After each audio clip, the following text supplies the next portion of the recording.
না বাড়িয়ে সরাসরি ঘটনাতে চলে যাচ্ছি। ঘটনাটির স্থান চাঁদপুর জেলার বিষ্ণুপুর ইউনিয়নের ধনপদ্ধি গ্রাম। আর এই ঘটনাটি তিনি শুনেছেন তার নানার মুখ থেকে। আর এই ঘটনাটি যখন ঘটেছিল তার নানার দাদার সময় যখন ছিল, এটা বহু আগের ঘটনা। এটা উনি যে সময়টি উল্লেখ করেছেন সেই অনুযায়ী এই সময়টি প্রায় 1850 সাল বা এই সময়কালের একটা ঘটনা, মানে অনেক আগের ঘটনা। আর বর্তমানে ওনার নানাদের যে বাড়িটি ছিল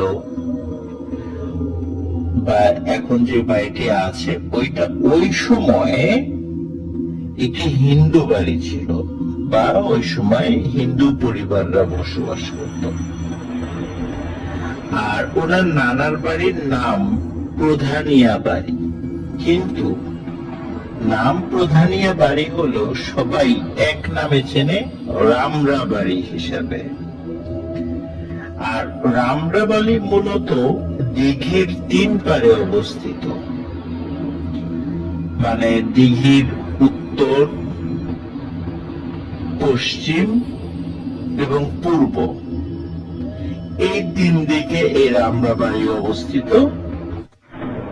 আর দক্ষিণ যে পাড়টা রয়েছে দিঘির পাড়ে, এখানে একটি পাকা সড়ক রয়েছে যেখান দিয়ে মানুষ শহরে আসা যাওয়া করে। এই দিঘি কেন্দ্রিক তাদের বাড়ির নাম রাখা হয়েছে। তাই চাঁদপুরের অনেক মানুষই রামরা দিঘি এক নামে চেনে। অদ্ভুত বিষয় হচ্ছে যে বেশ কিছু মানুষ এই দিঘিতে বিভিন্ন মানত করে, দুধ কলা দিয়ে গোসল করে বা বিভিন্ন ভোগ দিয়ে থাকে আর কি। এটা তাদের একটা বিশ্বাস যে এইখানে এগুলো করলে তাদের মনের আশা পূরণ হয় বা বিপদ আপদ দূর হয়। এটা জাস্ট তাদের একটা বিশ্বাস আর কি। তো এই বিশ্বাসের পেছনে বেশ কিছু ঘটনা রয়েছে। উনি সেই ঘটনাটি আমাদের সাথে শেয়ার করেছেন। ঘটনাটির সময়কাল আগেই বলেছি যে আনুমানিক প্রায় 1850 বা 40 বা এইরকম একটা সময়। কারণ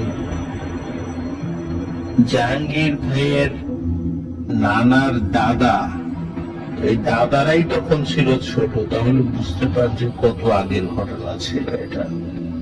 যাই হোক, ওই সময়ে ওই এলাকাতে সনাতন ধর্মাবলম্বী অনেক পরিবার বসবাস করত। আর এখন যে রামরা দিঘিটি রয়েছে, ওই সময়ে এই জায়গাটি ছিল একটি আবাদি এবং ফসলি জমি। জমির পাশেই ছিল একটি হিন্দু বাড়ি এবং বেশ দূরে দূরে আরো কিছু হিন্দু বাড়ি ছিল। ওই জমির পাশেই যে হিন্দু বাড়িটি ছিল, সেই বাড়ির যে প্রধান কর্তা, তার নাম ছিল হচ্ছে রামচন্দ্র। রামচন্দ্র অত্যন্ত দরিদ্র একজন মানুষ ছিলেন। তিনি অন্যের জমিতে হাল চাষ করতেন। তার 2টো হালের গরু ছিল, এটি দিয়ে হাল চাষ করতেন। দেখা গেল জমি হাল চাষ করে দিলে ওই ফসলের একটি ছোট্ট অংশ তিনি পেতেন, এটা দিয়েই তার চলত। আর রামচন্দ্রের নামেই কিন্তু এই দিঘির নামকরণ করা হয়েছে। যাই হোক, তখন এখানকার এই সনাতন ধর্মাবলম্বী পরিবারগুলো এই যে জায়গাটা, যেখানে যে দিঘি রয়েছে, সেখানে চাষাবাদ করত। আশেপাশের যে জমি রয়েছে সেখানেও। কিন্তু তাদের কিন্তু একটা মেজর একটা প্রবলেম ছিল, সেটি হচ্ছে পানির একটা ভয়াবহ সমস্যা ছিল। কারণ তাদের এই যেই গ্রামটি বা ছোট্ট যে একটা কলোনির মতো তারা সৃষ্টি করেছিল কিছু পরিবার মিলে, তাদের আশেপাশে বিশুদ্ধ পানি বা গোসল করার মতো পানির কোনো ব্যবস্থা ছিল না। অনেক দূরে যেতে হতো। বিশেষ করে বাড়ির নারী সদস্যদের খুবই কষ্ট করতে হতো, কারণ রান্না করার জন্য পানি, কাপড় চোপড় ধোয়ার জন্য পানি, তাদের গোসল করার জন্য পানি, খাবারের জন্য পানি, সবকিছুর জন্য এই নারীদেরকে বহু দূরে গিয়ে এই পানি নিয়ে আসতে হতো, যেটা ছিল একটি অবর্ণনীয় দুর্ভোগের মতো। এই কারণে তখন ওখানকার যারা মানুষ ছিল তখন তারা চিন্তা করলো যে আমরা একটি পুকুর খনন করি। পুকুর খনন করার জন্য তারা একটি জমি নির্দিষ্ট করলো সম্মিলিত সিদ্ধান্তের ভিত্তিতে, এবং তারা নিজেরা শ্রম দিয়ে, যেহেতু তাদের আসলে বাইরের থেকে শ্রমিক এনে পুকুর খনন করানো সম্ভব ছিল না, তারা নিজেরা শ্রম দিয়ে এই পুকুর খননের কাজ শুরু করে দিল। এভাবে বেশ কয়েক সপ্তাহ কাজ করার পর যখন পুরোপুরি ভাবে পুকুর তৈরি হয়ে গেল, কিন্তু পুকুর তৈরি করার পরই দেখা দিল এক সমস্যা। তা হচ্ছে পুকুরের পানি বেশি দিন থাকতো না, খুব দ্রুত শুকিয়ে যেত। আর পানি যখন হতো তখন একটি বাচ্চা বা একটি 12-13 বছর বয়সী একটা ছেলে বা মেয়ে যতটুকু উচ্চতা হয়, তাদের কোমর পানি, এতটুকু পানি ছিল। কিন্তু এতটুকু পানিতে একটা বড় মানুষেরও কিন্তু গোসল করা হয় না, বা তিনি ডুব দিতে পারেন না। এইরকম একটা সমস্যা দেখা দিল। কিন্তু বেশ দূর দূরান্তে যে পুকুরগুলো রয়েছে, অতটুকু গভীরতায় কিন্তু তাদের পুকুরের পানি কানায় কানায় পরিপূর্ণ। এই সমস্যা কিন্তু সেখানে নেই। কিন্তু তাহলে এইখানে কেন? সবাই চিন্তা করলো যে হতে পারে যে এখানে পানির লেয়ার কম, অনেক নিচে, এই কারণে পানি সহজে উঠছে না, এরকম হতে পারে। কিন্তু আসলে কি তাই? না, আসলে তা ছিল না। সেটি জানা গেল কয়েকদিন পরে যে আসল ব্যাপারটি কি ছিল। এক রাতে রামচন্দ্র স্বপ্ন দেখে। স্বপ্নে আবছা ছায়ার মতো কোন একজন মানুষ তাকে এসে বলছে, রামচন্দ্র, এই পুকুরের পানির সমাধান যদি চাস, তাহলে তোর 2টি হালের গরু রাতে পুকুর ঘাটে বেঁধে দিয়ে আসবি, তাহলে আর পানি শুকাবে না। যখন রাত পোহালো, তার ঘুম ভাঙল, সে স্বপ্নের কথা ভুলে যায়। ঠিক দ্বিতীয় দিনে আবার সেই একই স্বপ্ন দেখে। কেউ একজন এসে বলছে যে তার গরু 2টি পুকুর ঘাটে বেঁধে দিয়ে আসতে। কিন্তু সেদিন সে স্বপ্নে তাদের গরু দিতে অস্বীকৃতি জানায়। সে তাদেরকে বলে দেয় যে পুকুর ঘাটে সে গরু বেঁধে আসবে না, কারণ তিনি অত্যন্ত গরিব মানুষ। এই গরু দুটোই তার সম্বল। এই গরু দুটো দিয়ে অন্যের জমিতে হাল চাষ করে তার সংসার চলে। তাহলে এই গরু দুটি যদি বেঁধে দিয়ে আসে, তাহলে তার সংসার চলবে কিভাবে? এই জন্য স্বপ্নে যে বা যারা এসেছিল, তাদেরকে স্বপ্নের মধ্যেই দ্বিতীয় দিন সে না করে দেয় যে এটি তার পক্ষে সম্ভব নয়। শুধু তাই নয়, স্বপ্নের মধ্যে তাদের সাথে অনেক কাটাকাটিও হয়, মানে কথা কাটাকাটিও হয়। কথা কাটাকাটির একটা পর্যায়ে রামচন্দ্রের ঘুম ভেঙে যায়। যখন ঘুম ভাঙে তখন তিনি ভাবেন হয়তো এটা দুঃস্বপ্ন ছিল, তাই তিনি আর কিছু মনে করেননি বা তেমন একটি গুরুত্বও দেননি। তারপরে আর কিছুদিন এই স্বপ্ন তিনি দেখেননি। একটা সময় তিনি ভুলেও যান এই স্বপ্নের কথা। কিন্তু একদিন একটি ভয়ানক স্বপ্ন দেখেন। তা হলো কয়েকজন বিশাল দেহী মানুষের অবয়ব তাকে রাগান্বিত স্বরে বলছে, তোকে অনেকবার বলেছিলাম তোর গরু দুটি দিতে, কিন্তু তুই দিলি না। এবার তোর অনেক বড় ক্ষতি হবে, তবে তোর এই ক্ষতির মাধ্যমে মানুষের উপকার হবে। এই স্বপ্ন দেখার পরে তিনি ঘুম থেকে উঠে বসেন। খুব ভয় পান স্বপ্নটা দেখে, সারা শরীর ঘেমে যায়। পাশে শুয়ে থাকা তার স্ত্রী জিজ্ঞেস করেন, কারণ তার উঠে যাওয়া দেখে তারও ঘুম ভেঙে যায়। তখন তার স্ত্রী তাকে জিজ্ঞেস করেন যে কি হয়েছে। তখন পুরো ঘটনা তার স্ত্রীকে তিনি খুলে বলেন, যে শুরুতেও যে স্বপ্নগুলো দেখেছেন সেটাও তার মনে পড়ে, যে হ্যাঁ শুরুতেও তো একবার বলেছিল, এবং আজকে রাত্রে যে ঘটনাটা ঘটেছে এই স্বপ্নের মধ্যে সেটিও তিনি বলেন। তখন তার স্ত্রী বলেন যে ও কিছু নয়, তুমি হয়তো দুঃস্বপ্ন দেখেছ, শুয়ে পড়ো। স্ত্রীর সান্ত্বনায় তিনি শুয়ে পড়েন। ঠিক এভাবেই কয়েকটি দিন কেটে যায়। আবারও এই স্বপ্নের কথা তিনি প্রায় ভুলতে বসেছেন, কিন্তু এর মধ্যেই ঘটে যায় এক মর্মান্তিক ঘটনা।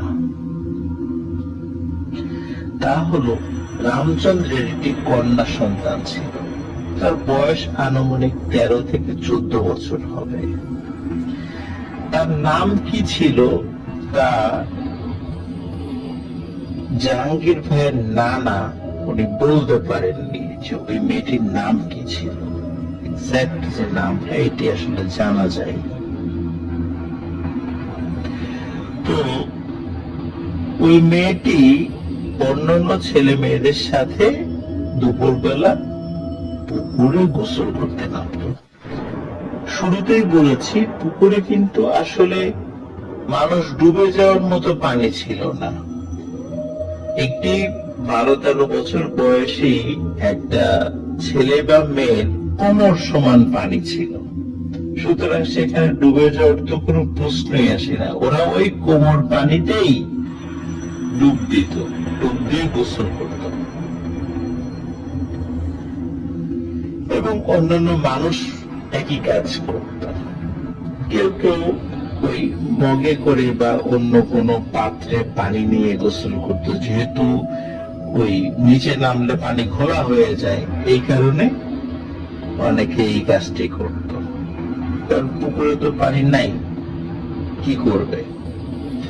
যাই হোক, সবার সাথে যখন পুকুরের পানিতে রামচন্দ্রের মেয়ে নামে এবং পানিতে নেমে অন্য বাচ্চাদের সাথে খেলাধুলা করছিল, এর মধ্যে রামচন্দ্রের মেয়ে নাকি ডুব দেয় পানিতে। বেশ কয়েকটা বাচ্চা সেই ডুব দেওয়া দেখেছে, কিন্তু কয়েক মিনিট হয়ে যায়, রামচন্দ্রের মেয়ে আর মানে ডুব দেওয়ার পরে ওঠে না পানির উপরে। এদিকে বাচ্চা কাচ্চারা বলে যে কি ব্যাপার, ও কোথায় গেল, এত অল্প পানিতে ও কোথায় গেল। তখন এই বাচ্চারাই তাকে খোঁজাখুঁজি শুরু করে, কিন্তু রামচন্দ্রের মেয়েকে কোথাও খুঁজে পাওয়া যায় না। ছেলে মেয়েরা চিৎকার চেঁচামেচি শুরু করে যে এই মেয়েকে পাওয়া যাচ্ছে না। তখন বাচ্চাদের চিৎকার চেঁচামেচি শুনে বাড়ির অন্য বড় সদস্যরা চলে আসে। তারা এসে অনেক খোঁজাখুঁজি করে, কিন্তু রামচন্দ্রের মেয়েকে আর খুঁজে পাওয়া যায় না। কিন্তু এখানে একটা বাচ্চা হারিয়ে যাবে, এটা কি আদৌ পসিবল? আদৌ পসিবল নয়। আমাদের স্বাভাবিক চিন্তা বা বিজ্ঞান বলে যে এটা সম্ভব নয়। কারণ যেখানে পুকুরের পানি অল্প, সেখানে একটি মেয়ে কিভাবে হারিয়ে যাবে? পুকুরের পানিতে অনেক গভীর হলে সেটা একটা কথা ছিল। কিন্তু অদ্ভুত ব্যাপার, রামচন্দ্রের মেয়েকে আর কোথাও খুঁজে পাওয়া যায় না। যাই হোক, রামচন্দ্র ও তার স্ত্রী, আত্মীয় স্বজন অনেক কান্নাকাটি করে। ওই রাত্রে রামচন্দ্র যখন ঘুমিয়েছিল, তখন সে আরেকটি স্বপ্ন দেখে। সেটি হচ্ছে সেই বিশাল দেহী অবয়বগুলো তার স্বপ্নে আবার আসে, এসে বলছে, তোকে বলেছিলাম তোর গরুগুলো দিতে, কিন্তু তুই আমাদের কথা শুনলি না, তাই তোর মেয়েকে নিয়ে গেলাম। এরপর তার ঘুম ভেঙে যায়, আবার কান্নায় ভেঙে পড়ে সে। সবচেয়ে আশ্চর্যের একটি বিষয় হলো, পরদিন সকালে যে ঘটনাটি ঘটে, এই ঘটনাটি দেখার জন্য কেউই প্রস্তুত ছিল না। ভোরের আলো ফুটতেই মানুষ যখন খেতে যাচ্ছিল, তাদের বলদ হাল নিয়ে চাষাবাদ করার জন্য, তখন দেখে, আরে এ কি সেই পুকুর, যে পুকুরটা আমরা খনন করেছিলাম? এটা তো এমন ছিল না। সবাই দেখে ওই পুকুরটি বিশাল আকৃতির একটি দিঘি হয়ে গেছে। মানে ওই জায়গায় সেই পুকুরটি আর নেই, এটি বিশাল আকৃতির একটা দিঘির আকার ধারণ করেছে। এবং এই পুকুরটি দিঘি হয়ে যাওয়ার কারণে আরো তো মাটি খনন করতে হয়েছে। সেই মাটিগুলো খুব সুন্দর করে পুকুরের পাড় বাঁধাই করা হয়েছে, মানে উঁচু করে বাঁধ দেওয়ার মতো বাঁধাই করা হয়েছে। সকলে আশ্চর্য হয়ে যায়, কি ব্যাপার, এমনটি কেন হলো? আর ওই দিঘি পানিতে কানায় কানায় ভর্তি। এলাকার বড় বড় হুজুর, যা আলেম ছিলেন বা পুরোহিত যারা ছিলেন তাদের ধর্মের, সকলে একই কথা বলে যে এটি কোনো মানুষের কাজ নয়, এটি জিনেদের কাজ।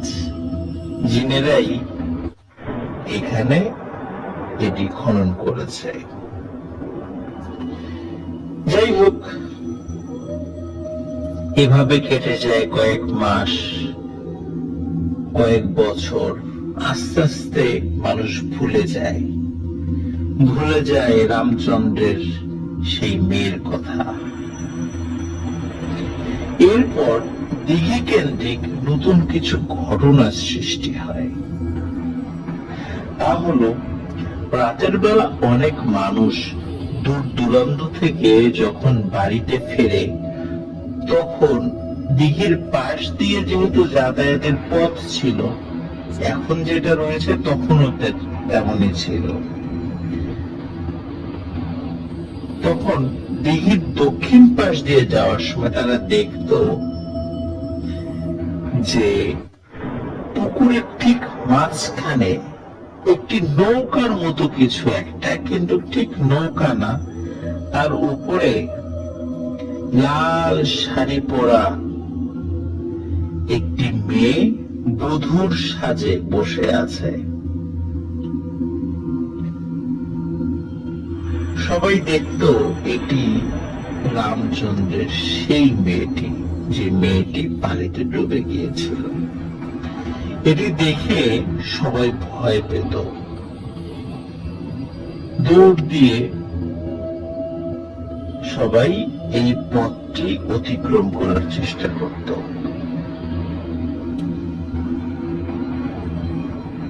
অনেক মানুষ ভয় পেত, কিন্তু কোনো মানুষের কখনো কোনো ক্ষতি হয়নি। তারপর থেকে সেই হিন্দু বাড়িতে যখন কোনো বিয়ের বা বড় অনুষ্ঠান হতো, তখন দিঘির ঘাটলায় উঠে আসতো স্বর্ণের থালা, প্লেট, বড় বড় হাড়ি পাতিল বা বিভিন্ন আসবাবপত্র, যাতে করে বিভিন্ন প্রোগ্রাম বা অনুষ্ঠানগুলো সম্পন্ন করা যায়। এইখানে যে ঘটনাটি এখন আমি বলছি বা আমাকে যেটা বলা হয়েছে, এই ঘটনাটি আমি আমাদের ভূত.com এর টিম, গোলাম রবি ভাই বা সাথে আমি সহ আরো অনেকে গিয়েছিলাম হবিগঞ্জের রতনপুর জমিদার বাড়িতে। ওই জমিদার বাড়ি যে পুকুর আছে, সেই পুকুরেও এই থালবাটি উঠে আসার ঘটনা সেখানে রয়েছে। তো এখানে একই রকম একটি ঘটনা রয়েছে। তো যাই হোক, আমি এই ঘটনাটি আসলে পড়ছি না, এতটুকু পড়ছি না, এটা একটু স্কিপ করে যাচ্ছি, কারণ এতটুকু ঘটনা মোটামুটি আপনারা সবাই জানেন। কারণ অনেক দিঘিতেই, বাংলাদেশের অনেক প্রান্তের দিঘিতে এই ধরনের ঘটনা ঘটে, কিন্তু আমি ঠিক তার পরের অংশে আসছি।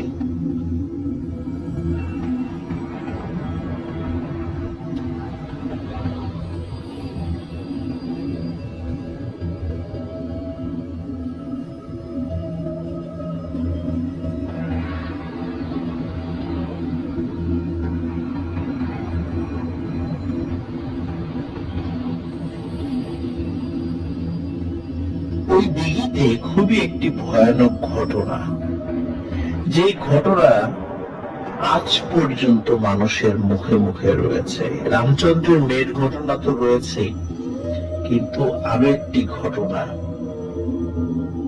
যেটি খুবই দুঃখজনক এবং সকলের সামনে দিনের বেলাতে ঘটেছিল, এবং যার সাথে ঘটেছিল তার নাম হচ্ছে হিরণ। হিরণ সে মাছ ধরার কাজ করত, সে হিরণ জেলে হিসাবে পরিচিত ছিল। ওই ঘটনারও বহুদিন পরে যখন মানুষজন ওই দিঘিতে মাছ চাষ করত বা মাছ ছাড়ত, আমি আগেই বলেছি ওই দিঘিতে মানুষের কোনো ক্ষতি হতো না। মানুষ হয়তো বা দেখতো কিছু, কিন্তু তেমন কোনো ক্ষতিকারক হতো না, যার কারণে জেলেরা ওই দিঘিতে মাছ ছাড়ত। যখন মাছ বড় হতো, তখন সেই মাছ পুকুর থেকে তুলে বাজারে বিক্রি করত। তো এমন একটি ঘটনা,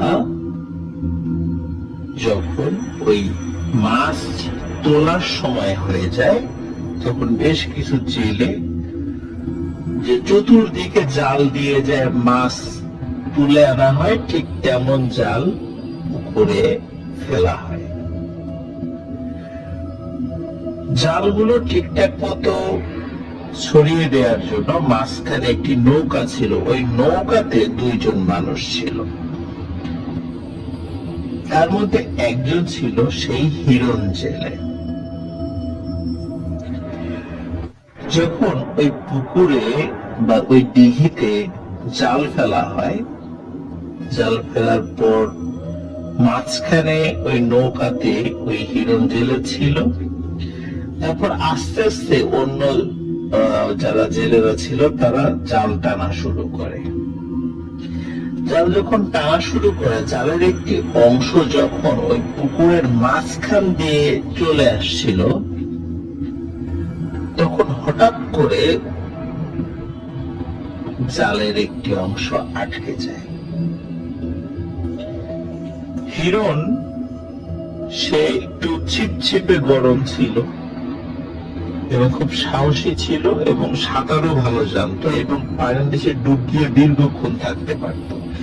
এই কারণে অন্য জেলেরা বলল যে হিরণ একটু ডুব দিয়ে দেখতো জালটা কিসে আটকালো। হিরণ স্বাভাবিকভাবেই ডুব দেয়, কিন্তু আশ্চর্যের বিষয় হিরণ আর পানির উপরে ভেসে আসে না, মানে ভেসে ওঠে না। অনেকক্ষণ হয়ে যায়, সবাই খোঁজাখুঁজি করে শুরু করে, অন্যরা ডুব দেয় যে কি হলো, হিরণ কোথায় গেল। কিন্তু হিরণকে আর খুঁজে পাওয়া যাবে না। খোঁজাখুঁজির একটা পর্যায়ে সবাই যখন ধরেই নিয়েছে যে হিরণকে আর জীবিত পাওয়া যাবে না, তখন হঠাৎ করে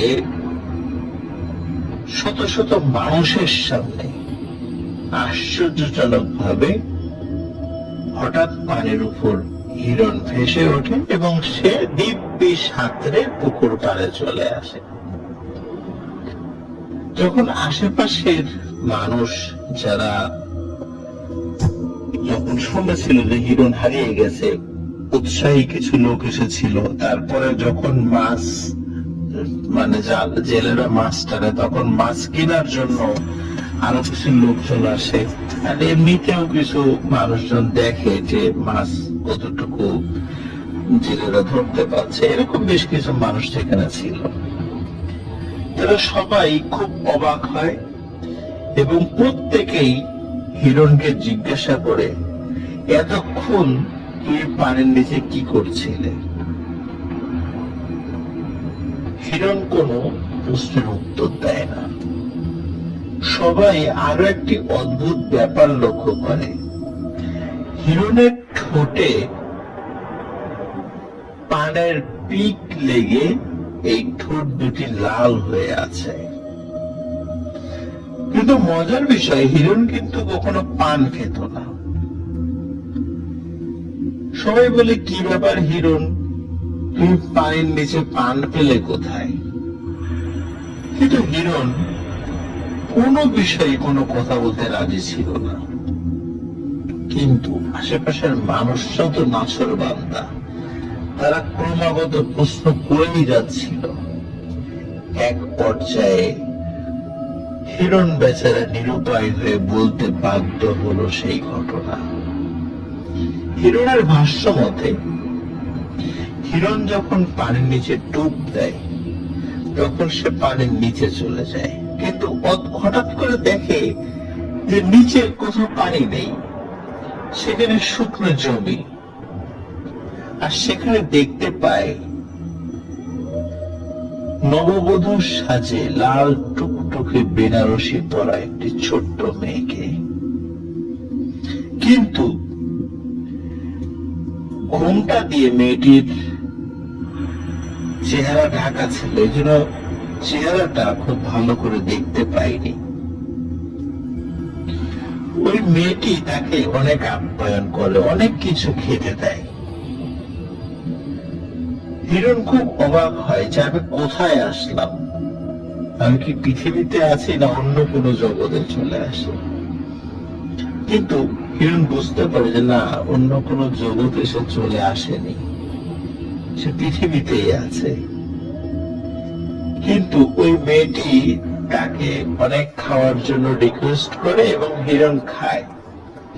এবং খাবার শেষে বিদায় নেওয়ার সময় আমরা অনেক সময় দেখি গ্রামে দাওয়াত খাওয়ার পরে পান দেয়া হয়, আর কি পান সুপারি দেয়া হয়। তখন হিরণকে ওই মেয়েটি পান দিয়ে আপ্যায়ন করে এবং যাওয়ার সময় বলে দেয় যে এই ঘটনা তুমি কাউকে বলবা না, যতই পেশার দিক মানুষ, কিন্তু আজকের এই ঘটনাটি তুমি কাউকে বলতে পারবা না। তো হিরণ যখন এই কথা বলে ফেলেছে, বলতে দেরি হয়েছে, কিন্তু হিরণের নাক দিয়ে, মুখ দিয়ে, কান দিয়ে, চোখ দিয়ে রক্ত বের হতে দেরি হয়নি।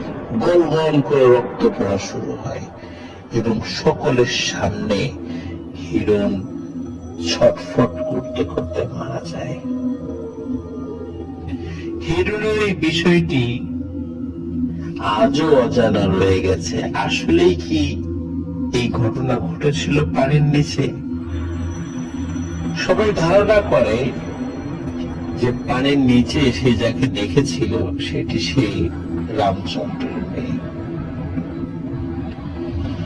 দিঘির প্রায় চারপাশে রয়েছে বাঁশঝাড় এবং বড় বড় গাছপালা দিয়ে ঘেরা। এখনো মানুষ দিঘির পাড়ে দিয়ে যেতে ভয় পায়। এখনো লোকে মুখে শোনা যায়, যখন রাতে দিঘির পাশের রাস্তা দিয়ে মানুষ চলাফেরা করে, এখনো লাল টুকটুকে বেনারসি পরা কোন এক ছোট্ট নববধূ, যার বয়স অনেক কম, তাকে দেখা যায়। প্রিয় লিসেনার্স, জাহাঙ্গীর ভাই বলেছেন এটি সম্পূর্ণ সত্য একটি ঘটনা, যেটি বিষ্ণুপুর ইউনিয়নের অনেক মুরব্বী ঘটনাটি জানে। আর উনি ওনার নানার কাছ থেকে ঘটনাটি সংগ্রহ করেছিলেন। ওনার নানা 2018 সালে মারা গেছেন।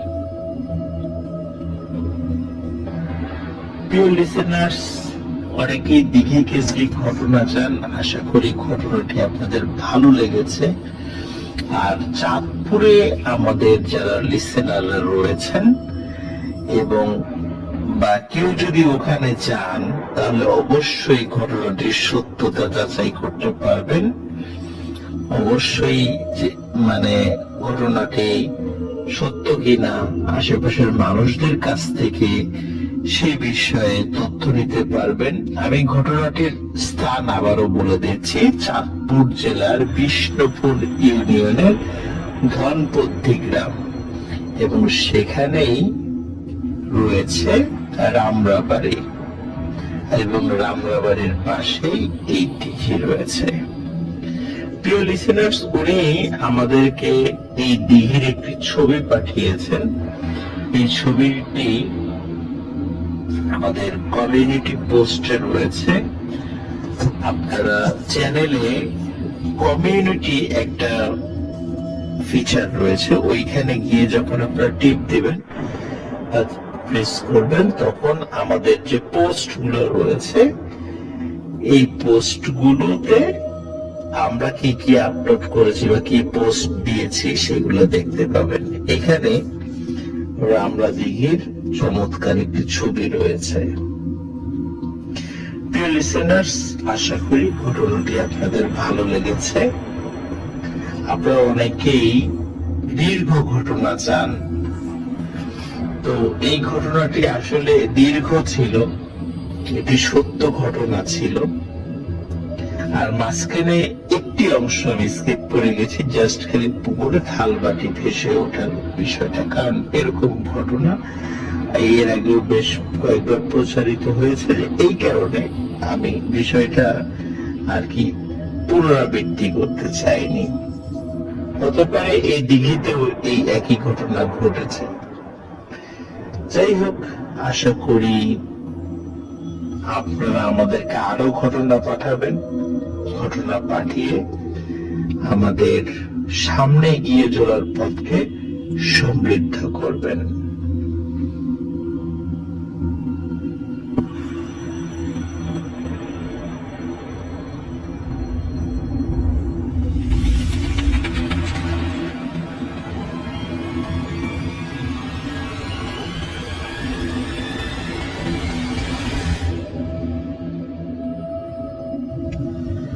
প্রিয় লিসেনার্স, এই মুহূর্তে যে স্টোরিটি আমি আপনাদের সাথে শেয়ার করতে যাচ্ছি, এই স্টোরিটি আমাকে পাঠিয়েছেন শহীদুজ্জামান। যার বাড়ি পিরোজপুর জেলার কাউখালী থানার রঘুনাথপুর গ্রামে। এবং যে ঘটনাটি আমি বলবো, এই ঘটনাটিও এই রঘুনাথপুর গ্রামেরই ঘটনা। ঘটনাটি বেশ অদ্ভুত, এই জন্য এই ঘটনাটির নাম তিনি দিয়েছেন অলৌকিক নিদর্শন। এবং সত্যি একটি অদ্ভুত ঘটনা। আপনারা ঘটনাটি যখন শুনবেন তখন ফিল করবেন। সাধারণত ভৌতিক ঘটনাগুলো রাতের বেলা ঘটে, কিন্তু এখন যে স্টোরিটি আমি আপনাদের সাথে শেয়ার করতে যাচ্ছি, যেটি শহীদুজ্জামান আমাকে পাঠিয়েছেন, এটি কিন্তু দিনের বেলার ঘটনা। খুব অদ্ভুত, তাই না? আসলে অদ্ভুত। তো কথা না বাড়িয়ে ঘটনাতে চলে যাই। ঘটনাটি যিনি শহীদুজ্জামানকে বলেছেন তার নাম হচ্ছে সমীর আলী। সমীর আলী দাদা। তো সমীর আলী দাদা তখনও জন্ম নেননি, আর এই ঘটনাটি ঘটেছিল সমীর আলী দাদার চাচার সাথে। চাচার নাম ছিল চান মিয়া, ডাক নাম চানু। গ্রামের সবাই তাকে চানু বলেই ডাকতেন। ঘটনাটির সময়কাল 1920 সালের দিকে, বহু আগের ঘটনা। এই চানু এবং মনা দুইজন, তারা সবসময় একত্রে মাছ ধরত। এনারা দিনের বেলাতেই মাছ ধরতেন। একদিন সকালবেলা ঘুম থেকে উঠে নাস্তা করে এই চানু, মানে চানু চাচা, উনি ঘর থেকে মাছ ধরার সরঞ্জামাদি নিয়ে বের হয়ে যান এবং মনার বাড়িতে গিয়ে মনাকে সাথে নিয়ে মাছ ধরার উদ্দেশ্যে নদীর ঘাটে চলে যান। নদীর ঘাটে তখন দেখুন, মানে যখন তিনি গিয়েছেন তখন একটি অদ্ভুত বিষয় লক্ষ্য করেন। তিনি দেখেন ঘাটে শুধু তাদের নৌকাটাই রয়েছে, আর কোনো নৌকা নেই। উনি চিন্তা করেন কি ব্যাপার, একটা নৌকাও নেই। আর একটা বিষয় লক্ষ্য করেন, ঘাটে একটা মানুষও নেই, এমনকি আকাশ দিয়ে একটা পাখিও উড়ে যাচ্ছে না। কুকুর বিড়াল কিচ্ছু দেখা যাচ্ছে না, মানে কোন একটা জীবন্ত প্রাণীর অস্তিত্ব তিনি দেখতে পাচ্ছেন না। তো এটি আসলে তার কাছে বেশ অস্বাভাবিক লাগে। তারপরেও ওনারা দুইজন ওনাদের নৌকায় উঠে যান, নৌকা নদীর মধ্যে নিয়ে যান এবং মাছ ধরা শুরু করেন। ওই নদীতে ইলিশ মাছ পাওয়া যেত। আর আজকের মতো এত বড় বড় জাল দিয়ে তখন ইলিশ মাছ ধরতে হতো না, তখন বেশ ছোট ছোট জালে ইলিশ মাছ ধরা পড়তো। ওনাদের একটি জাল ছিল, এই জালটার দুই পাশে বাঁশ ছিল, মাঝখানে মানে জাল ছিল। ওইটা নদীর মধ্যে নামিয়ে দিত এবং ওইটা উঁচু করার পরে সেখানে মানে মাছ পাওয়া যেত। এখন অবশ্য এই ধরনের জাল খুব একটা দেখা যায় না, বা দেখা যায় না বললেই চলে। তো এইভাবে ওনারা মাছ ধরা শুরু করেন এবং বেশ মাছ পান, এবং স্বাভাবিক থেকেও বেশ মাছ পান। ওনারা মাছ ধরছেন এবং একটা অদ্ভুত বিষয়, বিশেষ করে মনা যিনি, এই মনা যিনি, এই মনা এই চানু চাচাকে বলছে যে, চানু দেখো দেখো, নদীতে একটাও নৌকা নেই, সবাই মাছ ধরে কি ছেড়ে দিল, বা নৌকা নিয়ে কোন দিকে মাছ ধরতে গেল? তখন চামর চাচা বলছে ভালোই হয়েছে, কেউ নাই, আমরা একা একা মাছ ধরি, এই জন্য মনে হয় মাছ বেশি পাচ্ছি। তো ওনারা মাছ ধরছেন।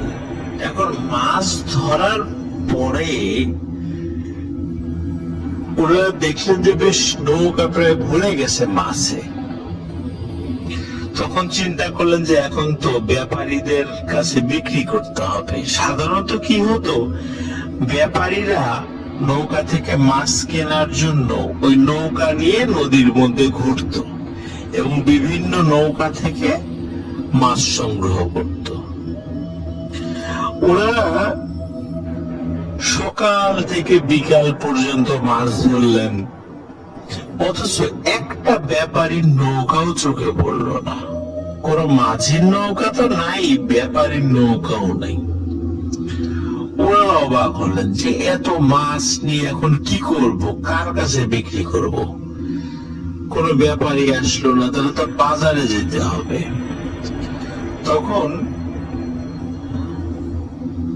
চামো চাচা তিনি মনাকে বললেন যে মনা, তুই নৌকাটা পাহারা দে, আমি একটু বাড়ির থেকে আসি, বাড়ির থেকে তোর ভাবির সাথে দেখা করে আসি,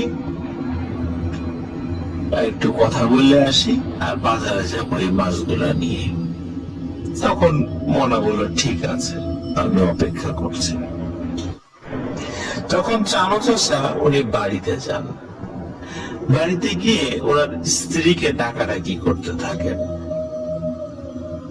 অদ্ভুত বিষয়, চামো চাচার স্ত্রী কোনো সারা শব্দ দেয় না। ওনার যে সন্তানাদি ছিল তাদেরও কোনো সারা শব্দ নেই। উনি ঘরের মধ্যে ঢোকেন। ঘরের মধ্যে ঢোকার পর উনি কাউকে দেখতে পান না। চিন্তা করেন যে ওনার স্ত্রী এবং ছেলে পেলে হয়তোবা বাইরে গেছে, ওনার স্ত্রী পাড়া প্রতিবেশীদের বাড়িতে গেছে, আর বাচ্চা কাচ্চা খেলতে গেছে, এই যে চিন্তা করেছেন তিনি। তখন উনি যে কাজটি করেন যে পাড়া প্রতিবেশীর বাড়িতে যান, বিশেষ করে প্রতিবেশীর যে ঘরটা ছিল সেখানে গিয়ে ডাকাডাকি করেন। তিনি দেখেন যে প্রতিবেশীর ঘর দরজা খোলা, কিন্তু বাড়িতে কেউ নেই। অদ্ভুত বিষয়, কোথায় গেল সবাই? এবং উনি আরো একটা বিষয় লক্ষ্য করেন, ওই বাড়িতে বেশ কিছু মুরগি ছিল এবং মুরগির বাচ্চাও ছিল। ওই বাচ্চাগুলো ওই যে মা মুরগির সাথে ঘুরে ঘুরে বেড়াতো। একটা মুরগিকেও দেখা যাচ্ছে না, একটা গরু ছাগলকেও দেখা যাচ্ছে না। আর গৃহস্থ বাড়িতে অনেকেই কুকুর বিড়াল পালে, সেগুলোকেও দেখা যাচ্ছে না। উনি চিন্তা করলেন কি ব্যাপারে, এত শুনশান নীরবতা কেন, কি হয়েছে? তো উনি আবার নদীর ঘাটে চলে যান। নদীর ঘাটে গিয়ে দেখেন যে মনা বসে আছে নৌকার উপরে। তো মনাকে বলেন যে কি রে মনা, একটা মানুষকেও পেলাম না, ঘটনা কি? মনা বলে আসলেই তো তাই, আমরা দুজন একটা মানুষকেও সকাল থেকে দেখলাম না, মানুষ তো দূরের কথা, পশু পাখি কেউ দেখলাম না। তখন চামচ চাচা বলেন যে তাহলে একটা কাজ করি, চল নদীর ওই পাশে যে, নদীর ওই পাশে যে গ্রাম আছে, গ্রামে গিয়ে সবাইকে বলি যে এইখানে এই ঘটনা ঘটছে, কাউকে দেখা যাচ্ছে না। বলে ভালো কথা, চলো যাই। নদীটা আসলে খুব বেশি মানে চওড়া ছিল না, এপাশ থেকে ওপাশ যেতে খুব বেশি সময় লাগতো না। তারা নৌকা বেয়ে খুব দ্রুত ওই পাশের গ্রামে চলে যান। ওই পাশের গ্রামে যাওয়ার পরে সেখানেও গিয়ে যে দৃশ্য দেখেন তাতে ওনারা ভয় পেয়ে যান। ওনারা দেখেন যে পাশের গ্রামে একই অবস্থা, কোনো মানুষ নেই, পশু পাখি নেই, কুকুর বিড়াল নেই, গরু ছাগল নেই, কিচ্ছু নেই। তারা ভয় পান, আবার চলে আসেন নৌকায়। তারা চিন্তা করেন যে আমাদের সাথে কি হচ্ছে, সত্যি কি এভাবে কয়েকটা গ্রাম মানুষ শূন্য বা কোনো প্রাণী শূন্য হয়ে যেতে পারে? ওই গ্রামে কিন্তু বেশ কিছু মসজিদ ছিল। ওই মসজিদের যে মুয়াজ্জিন থাকতেন উনি অনেক জোরে আজান দিতে পারতেন। তখন তো আসলে মাইক ছিল না, তখন কিন্তু ওই গ্রাম তো দূরের কথা, ওই উপজেলাতেও কিন্তু ইলেকট্রিসিটি ছিল না। তখন ওনারা চিন্তা করেন যে দেখি আজানের শব্দ ভেসে আসে কিনা, অন্তত আজানের শব্দ ভেসে আসলে বোঝা যাবে যে মসজিদের মুয়াজ্জিন সাহেব আছেন। ওনারা অনেকক্ষণ ধরে অপেক্ষা করেন যে আজানের শব্দ আসে কিনা। এদিকে সন্ধ্যা ঘনিয়ে আসছে, সন্ধ্যা হয়ে যায়, কিন্তু আজানের শব্দ আর পাওয়া যায় না। এদিকে রাত নেমে এসেছে। এরপর ওনাদের আর কিচ্ছু মনে নেই, ওনাদের ঘুম ভাঙে বা জ্ঞান ফেরে। ঘুম ভাঙে বলাটা ঠিক হবে না, জ্ঞান ফেরে। জ্ঞান ফিরে দেখেন যে ওনারা নদীর পাশে পড়ে আছেন, ওনাদের হাত পা দড়ি দিয়ে বাঁধা এবং সমস্ত মানে তাদের সারা শরীরে কাদামাটি লেগে আছে এবং গ্রামের মানুষজন তাদেরকে ঘিরে ধরে মানে ঘিরে বসে আছে এবং অবাক দৃষ্টিতে তাদের দুইজনের দিকে তাকাচ্ছে। তখন যখন এই দৃশ্য তারাও মানে দেখেন যে মানুষজন তাদেরকে ঘিরে দাঁড়িয়ে আছে, তখন এই চামু চাচা এবং মনা দুইজন একে অন্যের দিকে তাকাতাকি করে যে কি ব্যাপার, আমাদের মানে এই অবস্থা কেন, আর সবাই আমাদেরকে দেখছে কেন। তখন গ্রামের মানুষদেরকে জিজ্ঞেস করে কি ব্যাপার, কি হয়েছে। তখন গ্রামের মানুষরা বলে তোমরা 3 মাস নিখোঁজ ছিলা, তোমরা মাছ ধরতে যাওয়ার পরে 3 মাস তোমাদের কোনো হদিস নেই। কত খুঁজেছি আমরা, ধরে নিয়েছি তোমরা হারিয়ে গেছো বা মারা গেছো বা নৌকা ডুবে মারা গেছো, তোমার লাশও খোঁজার চেষ্টা করছি তারপরও পাইনি। তোমরা 3 মাস কোথায় ছিলা, তো কে ধরে নিয়ে গিয়েছিল, এইভাবে হাত পা বেঁধে ফেলে রেখে গেছে। ওরা দুজনই বিশেষ করে চামু চাচা এবং মনা খুবই অবাক হয় যে 3 মাস আমরা তো কিছুক্ষণ আগেও মাছ ধরছিলাম, তারপর আমাদের কিছু আর মনে নেই। দুজন একসাথে আমরা সেন্সলেস হয়ে যাই। প্রিয় লিসেনার্স, তারা কিন্তু বেশ কিছু হুজুরের মাধ্যমে, কবিরাজের মাধ্যমে কি হয়েছিল আসলে, তারা কোথায় ছিল, কে নিয়ে গিয়েছিল, তারা এটা জানার চেষ্টা করেছে, কিন্তু আজ পর্যন্ত এটার কোনো রহস্যের কুল কিনারা হয়নি। কি ঘটেছিল আসলে, কি একটি গ্রামে বা একাধিক গ্রামে এভাবে কেউই থাকবে না, একটা প্রাণীও থাকবে না, এটা কি সম্ভব? তারা 3 মাস কোথায় ছিল, কে নিয়ে গিয়েছিল, 3 মাস তারা কি খেয়েছে, তারা কিচ্ছু বলতে পারে না। এটি ছিল ঘটনা। এটি সত্যি একটি অদ্ভুত ঘটনা ছিল। ঘটনাটি ছোট, কিন্তু অতটা ভয়ের না, কিন্তু ঘটনাটি খুবই অদ্ভুত। ধন্যবাদ শহীদুজ্জামানকে এত সুন্দর একটি ঘটনা পাঠানোর জন্য। আশা করি প্রিয় লিসেনার্স, ঘটনাটি আপনাদের ভালো লেগেছে। প্রিয় লিসেনার্স, আশা করি আমাদের ঘটনা আপনাদের ভালো লেগেছে। ঘটনা ভালো লাগলে লাইক, কমেন্ট ও শেয়ার করে আমাদের সাথে থাকুন। পরবর্তী ঘটনা শোনার আমন্ত্রণ জানিয়ে আজকের মতো এখানে বিদায় নিচ্ছি। আসসালামু আলাইকুম।